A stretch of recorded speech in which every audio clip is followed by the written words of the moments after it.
Hello everyone and welcome to the first 5-9 gaming unit showcase for Genshin Impact. Today we will be showcasing KLEE, the strongest in MONSTAT. This will be our first of many unit showcases to come, and today I have with me Gale.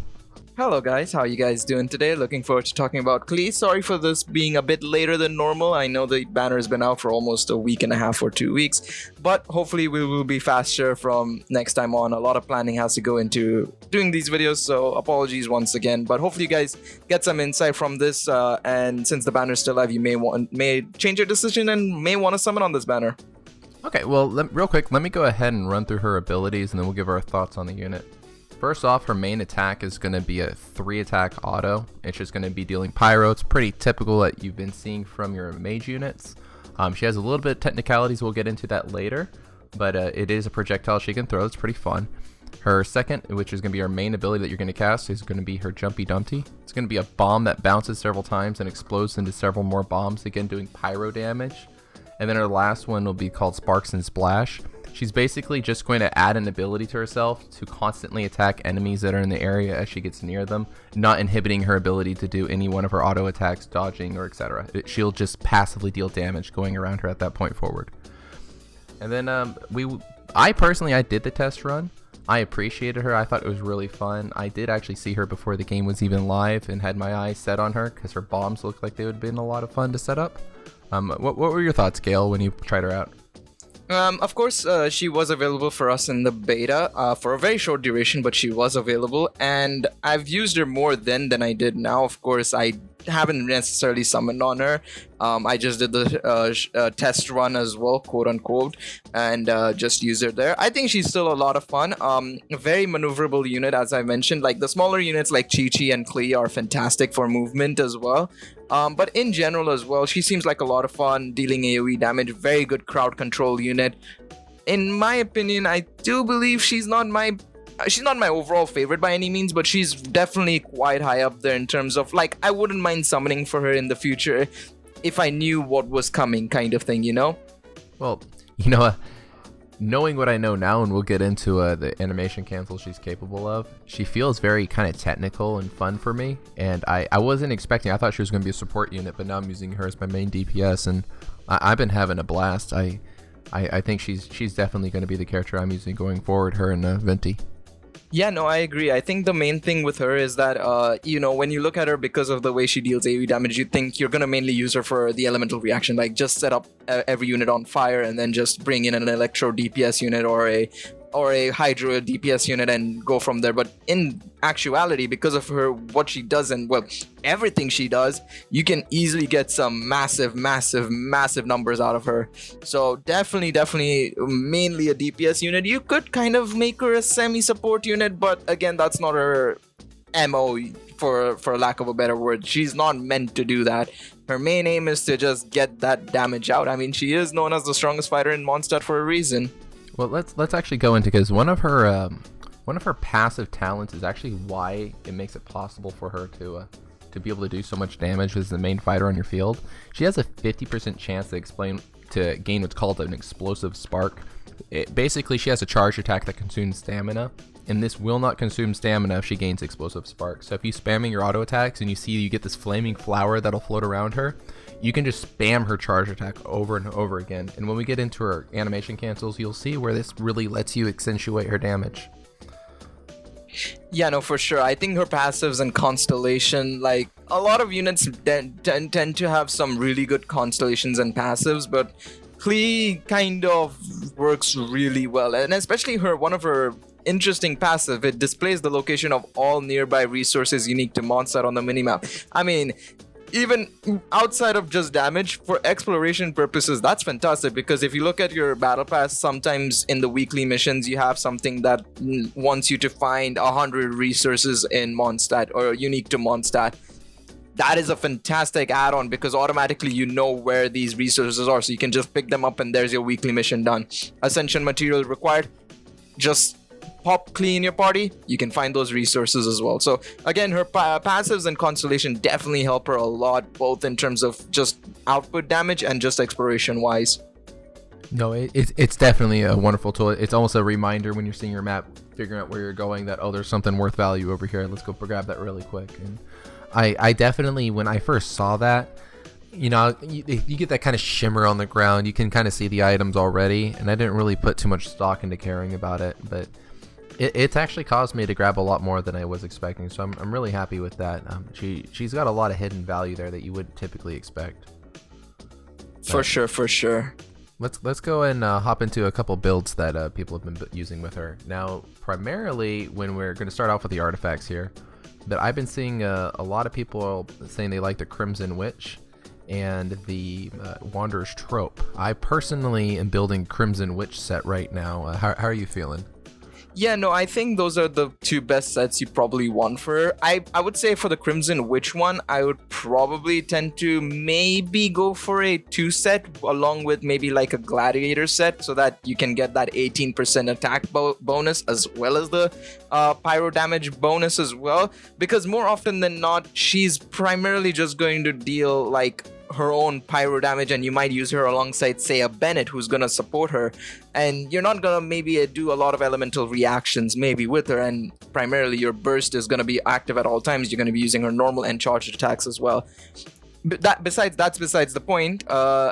Wondrous Stroke is pretty much as it says. It increases elemental mastery and increases the charged attack damage. Again, something you'll do quite regularly. But there is a third set, like I mentioned earlier on. You can kind of run her as a support, which isn't necessarily the worst thing possible. And because of her burst being active for like, I think it's around 10-second duration, a Nobley's Obliged set isn't the worst idea to have on her as well, because your burst damage increases by 20%, and then she also, with that Nobley's Obliged set, assuming you're running a 4-set, increases all party members attack by 20% if you use that elemental burst. So again, you could run her as a semi-support, but it's definitely not recommended, and it's not something you should go for out of the 3 options. So your primary options, like Prof said, should be the Crimson Witch set, depending on how you want to rock it, a 2-set or 4-set, along with Gladiator. And then the second set should be Wondrous Stroke as your options. All right, well, let's hop into her Catalyst. So I like to put in air quotes the fun abilities, and I personally love the Lost Prayer of the Sacred Winds. We were talking about her exploration ability, and that 5-star book actually gives her 10% more movement speed. That's just wonderful in my opinion. You can run her with double wind and just kind of sprint across the field all day, and finding your resources. I feel like that's just a fun book to pick up that you're not even going to need copies of. You just get one copy of it, you're fun. And the one I'm personally leveling with my KLEE and enjoying a lot is Sacrificial Fragments. Getting in it gives elemental mastery as the main stat you're grabbing from it, and then on top of it, you're getting an extra usage out of her Jumpy Dumpty. So that's been a lot of fun for me. What about you, Gail? Yeah, no, I agree with those two. Those two, like, in terms of fun experiences, are definitely ones to look out for. In terms of if you're going for probably damage-wise, you're probably going to want Skyward Atlas. It's one of the gacha 5-star weapons. It increases elemental damage by a range of numbers, depending on your refinement. And then it deals more damage as well, depending on a 50% chance. So it's a really, really good set if you're aiming to go for pure damage. It has an attack substat as well, so it's a plus point there. Now, if you're looking more towards the free-to-play side, I would recommend crafting the Mappa Mare. Of course, you have the option to craft 2 catalyst weapons, one being the Prototype Malice and then the other one being the Mappa Mare. The Prototype Malice, of course, is not something you want on KLEE because it's more for healing units. However, the Mappa Mare is basically, what it does is when you trigger an elemental reaction, it'll give you an elemental damage bonus as well. So, and it stacks up to 2 times. So definitely very, very good. It has this elemental mastery substat as well. A third option, and this is depending on if you bought the battle pass, is if you got Solar Pearl. Very good catalyst weapon, because for every normal attack you do, it increases the elemental skill and burst damage by a certain amount, and then similarly it does the same thing vice versa. So elemental skill and burst hits will increase normal attack damage. So really good, but it's again, it depends on if you have the battle pass. But for me, the first 2 priorities would be Skyward Atlas and Mappa Mare for her DPS side. Awesome. Well, that about sums up her build. And I kind of touched on something a little earlier, and I want to kind of elaborate on more for y'all, is KLEE is one of the characters in this game that can benefit from something called animation canceling. And in a lot of fighting games or games in general, some abilities will lead into others, and you can be canceled with, just moving in a direction. KLEE can do this with her auto attacks. You're going to see this a lot around, and let me just go ahead and say, one, you don't need to learn this. I have tested extensively, and there's really no benefit. You do attack faster. There is a slight DPS increase that you're gonna have, but in actuality, when you're fighting, there's gonna be moments where the boss attacks you and you need to change directions or any sort of the thing that could be going on, right? And it's just gonna interrupt your chain when you could have just done a typical 3 attack chain with her auto anyways. There is one animation cancel that's good. It's super easy to do. Anybody can pick this up with KLEE. And that's when you're spamming her charge attack. We mentioned earlier that when she does her normal attack, she has a chance of using her charge attack for free. You'll get a little flaming flower. It's going to float around you, and then you can left click and hold, or depending on what kind of game setup you have, you just do your charge attack, and then she hits the enemy, and you can keep auto attacking to build up another one of these charge attacks for free. If you hold W, you can lead into the next auto attack and then a charge attack quicker than if you were just going to stand still and let KLEE do her natural animations.